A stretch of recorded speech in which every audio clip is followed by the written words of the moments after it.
Hello बच्चों, good morning. Today we are going to study, going to read this lesson number 3, The Midnight Visitor.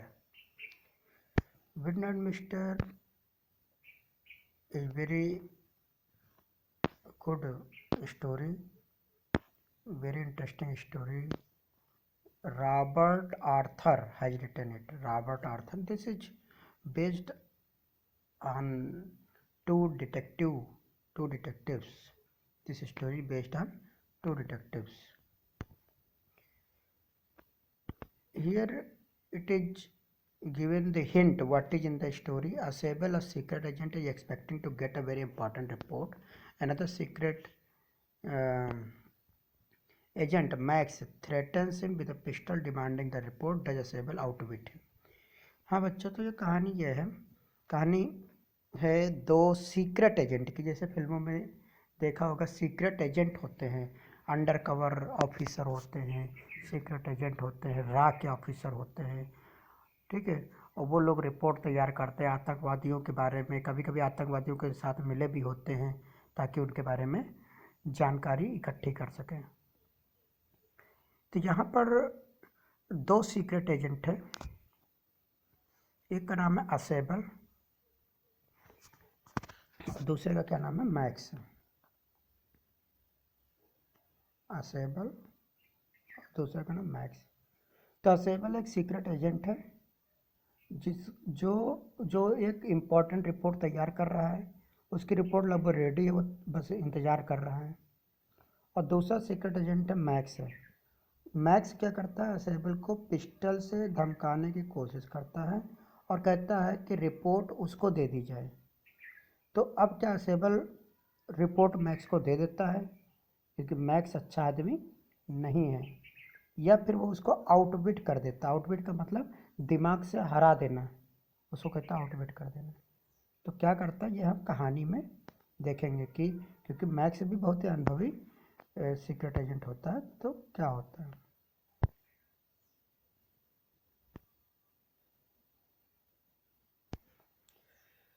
तो पढ़ते हैं।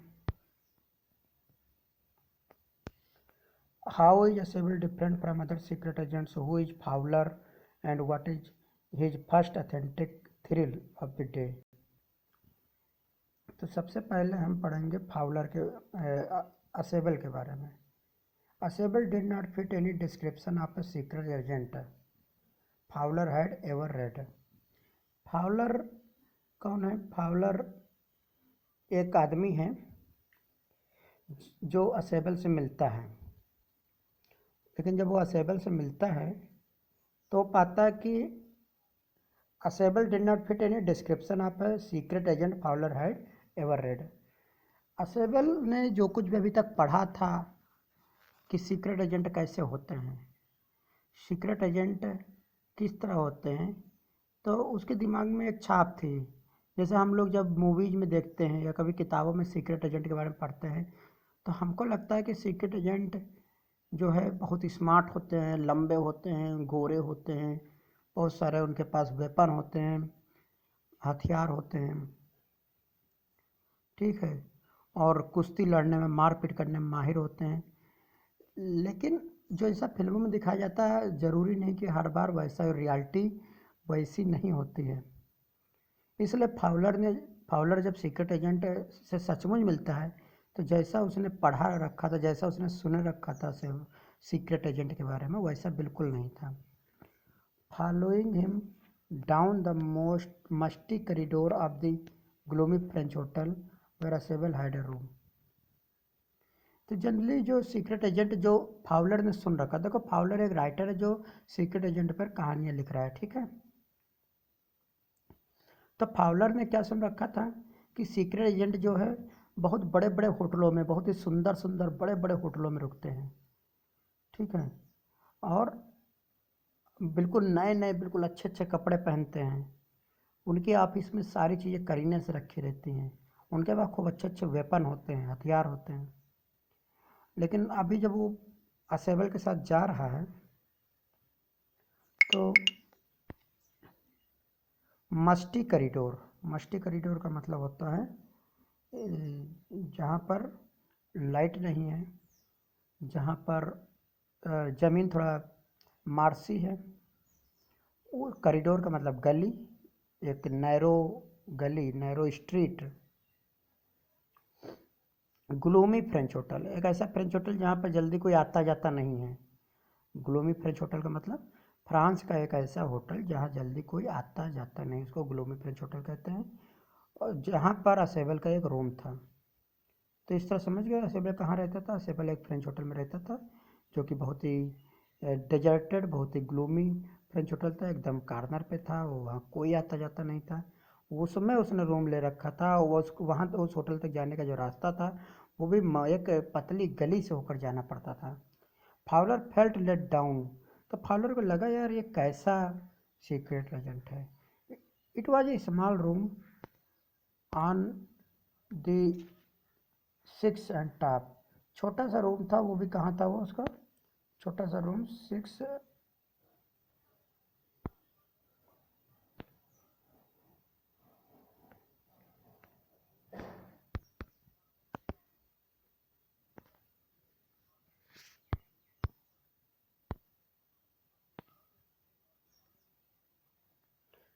And top floor. तो उस hotel के छठे मंजिल पर और टॉप फ्लोर पर सबसे ऊपर उसका रूम था।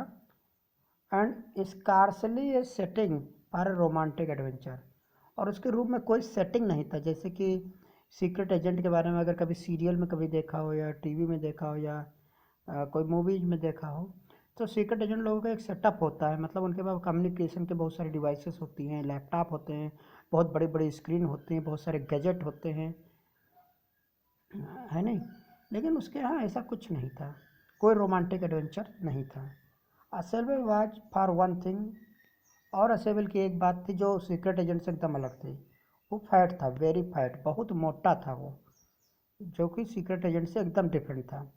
एंड देन दियर वाज ही एक्सेंट, और फिर उसके बाद उसका एक्सेंट, एक्सेंट मतलब बोलने की शैली, उसको एक्सेंट बोलते हैं, बोलने का लहजा, उसी को एक्सेंट बोलते हैं।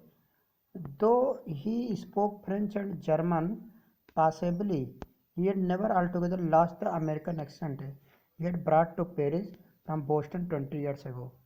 हालांकि वो फ्रांस में 20 सालों से रह रहा है, ठीक है, और वो जर्मन और फ्रेंच अच्छा बोल लेता है, लेकिन फिर भी उसका अमेरिकन एक्सेंट, जो अमेरिकन लहजा है बोल उसमें, वो अभी भी गया नहीं, वो अभी भी उसका वो लहजा बरकरार है।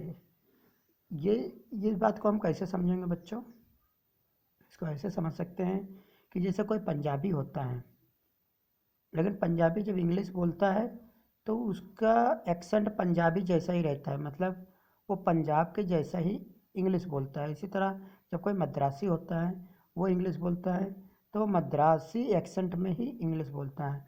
उसी तरह जब कोई बिहारी होता है और बिहारी जब कोई इंग्लिश बोलता है तो वो बिहारी एक्सेंट में बोलता है, और गुजराती जो होता है वो गुजराती एक्सेंट में इंग्लिश बोलता है। एक ही भाषा को लोग अपने अपने एक्सेंट में बोलते हैं। इसी तरह वो फ्रेंच और जर्मन बोलता है, लेकिन उसका एक्सेंट जो है इंग्लिश वाला ही, अमेरिकन एक्सेंट में ही बोलता है वो। तो मतलब वो फ्रेंच और जर्मन के जैसा नहीं बोलता है। उसके पास कोई रोमांटिक सेटअप नहीं है, वो बहुत ही मोटा है, उसका होटल बहुत ही ग्लूमी होटल है, एकदम डेजर्टेड, एकदम गंदा सा किनारे कार्नर का होटल है। और वो इतना मोटा होने के बावजूद वो जो है छठी मंजिल पर रहता है, सिक्स फ्लोर पर, एकदम टॉप फ्लोर पर रहता है, कार्नर का रूम लेकर रहता है। ठीक है, ऐसा देखकर फाउलर को बहुत शौक लगता है। तो असेबल क्या करता है, यू आर डिसअपॉइंटेड, मुझे लगता है आप निराश हुए हैं मुझे देखकर। असेबल सेड विजली over his shoulder, you were told that I was a secret agent. तो असेबल जो है उसके कंधे को पकड़ कर कहता है कि तुम डिसअपॉइंटेड हो गए, तुम निराश हुए होगे, तुम तुमको किसी ने बताया कि मैं सीक्रेट एजेंट हूँ। ए स्पाई, स्पाई का मतलब क्या होता है, सीक्रेट एजेंट। सीक्रेट एजेंट को स्पाई कहते हैं, जासूस। डीलिंग इन स्पाइनेज, स्पाइनेज भी, ये वर्ड भी स्पाई से जुड़ा है, यानी जासूस क्या करता है, जासूसी करता है, तो जासूसी को स्पाइनेज कहते हैं। ठीक है, तो वो स्पाइनेज का काम करता है, एंड डेंजर, और क्या काम करता है, खतरों का काम करता है। अब इनको देखकर तो नहीं लगता कि कोई खतरों का काम करते हैं या जासूसी का काम करते होंगे। इनको देखकर ये जरूर लगता है कि एक वो किराना की दुकान चलाते होंगे, है ना। तो ये देखकर फाउलर बहुत ही निराश होता है, और असेबल भी उससे पूछता है क्या तुम निराश हुए मुझे देखकर, क्योंकि तुमको किसी ने बताया कि मैं सीक्रेट एजेंट हूँ। You wish to meet me because you are a writer, तुम मुझसे मिलना चाहते थे क्योंकि तुम एक राइटर हो। तो बच्चों, राइटर कौन है, फाउलर एक राइटर है। ठीक है, फाउलर कहानी लिख रहा है, और वो यंग और रोमांटिक राइटर है, और रोमांटिक कहानियाँ लिखना चाहता है।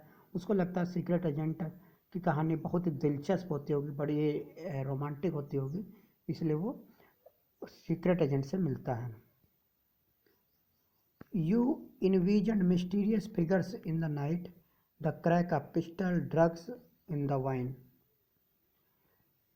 Envisioned का मतलब तुम इमेजिन करते हो, तुम ये कल्पना करते हो कि रात में अचानक बहुत सारे मिस्टीरियस फिगर आते हैं, और पिस्टल की आवाज़ सुनते हो, और वाइन में ड्रग मिलाते हैं ये सुनते हो। ठीक है, और उसी समय ये सारा कुछ होते हुए जो लोग देखते हैं, उस सीक्रेट एजेंट वहाँ पर होता है, वो सारा कोई नोट करता है। ऐसा मतलब वो इमेजिन करता है, लेकिन ऐसा रियल में होता नहीं है। रियलिटी जो है, जो हम लोग पढ़ते हैं, जो हम लोग देखते हैं, वैसा नहीं होता है। सीक्रेट एजेंट एकदम डिफरेंट होते हैं। Instead, you have spent a dull evening in a French music hall with a sloppy fat man who, instead of having messages slipped into your hand by dark-eyed beauties, gets into a project telephone call, making an appointment in his room. कहता है कि इसके बावजूद तुम जो है मेरे साथ जो है फ्रेंच म्यूजिक हॉल, मेरे साथ का मतलब स्लॉपी फैट मैन, एक जो बहुत ही मोटा आदमी है, उसके साथ शाम को उसके साथ हो, जो कि बहुत डल है, रोमांटिक बिल्कुल भी नहीं है। ठीक है, तुम चाहते तो कहीं पर जो है कहीं रोमांटिक प्लेस पर होते, वहाँ पर जानकारी इकट्ठा कर रहे होते, जो तुम्हारे जो नावल लिख रहे हो उसके लिए अच्छा मटेरियल मिल जाता वहाँ पर। ठीक है, लेकिन तुम यहाँ पर हो, यहाँ पर एक प्रोजेइक, प्रोजेइक का मतलब होता है डल, नीरस, जिसमें कोई रोमांस ना हो, एकदम डल हो। तो प्रोजेइक टेलीफोन कॉल मेकिंग, जो बस कॉल करता है, और जिसका जो है अपॉइंटमेंट रूम में अपॉइंटमेंट है। यू हैव बिन बोर्ड, तुम पक्का बोर हो गए। The fat man chuckled to himself, chuckled का मतलब हंसना। वो मोटा आदमी अपने आप से, वो मोटा आदमी कौन है बच्चों, मोटा आदमी असेबल है, जो कि एक सीक्रेट एजेंट है। और फाउलर कौन है, फाउलर इससे मिलने आया है क्योंकि वो अपनी कहानी के लिए मटेरियल ढूंढ रहा है, और फाउलर एक राइटर है। As he unlock the door of a room, जैसे ही उसने जो है अपने डोर को अनलॉक किया, डोर को खोला, अपने रूम, अपना जो होटल का रूम था उसके डोर को जैसे अनलॉक किया, he room, and stood aside to let his frustrated guest enter, और किनारे हो गया, और उसका जो गेस्ट था यानी फाउलर था, उस वो भी रूम के अंदर आ जाता है, और वो फिर से कहता है कि यू आर डिसइल्यूजन्ड, तुम्हारा जितना इमेजिन किया था, जितना तुमने सोचा था, वो सब पानी हो गया। क्योंकि अब तुम देखो सीक्रेट एजेंट यहाँ कैसे रहते हैं। ठीक है, सीक्रेट एजेंट कैसे होटल में रहते हैं। ठीक है, सीक्रेट एजेंट कोई स्लिम पर्सनालिटी नहीं बल्कि मोटे लोग भी हो सकते हैं, ऐसा सेबल उसको बताता है। तो तुम डिसइल्यूजन्ड हो गए, बट टेक चीयर, लेकिन फिर भी दुखी मत हो माय यंग फ्रेंड, लेकिन फिर कहता है दुखी मत हो, खुश हो जाओ, cheer. Presently you will see a paper, a quite important paper, अभी मैं तुमको एक पेपर दिखाने वाला हूँ जो कि बहुत ही इम्पोर्टेंट पेपर है।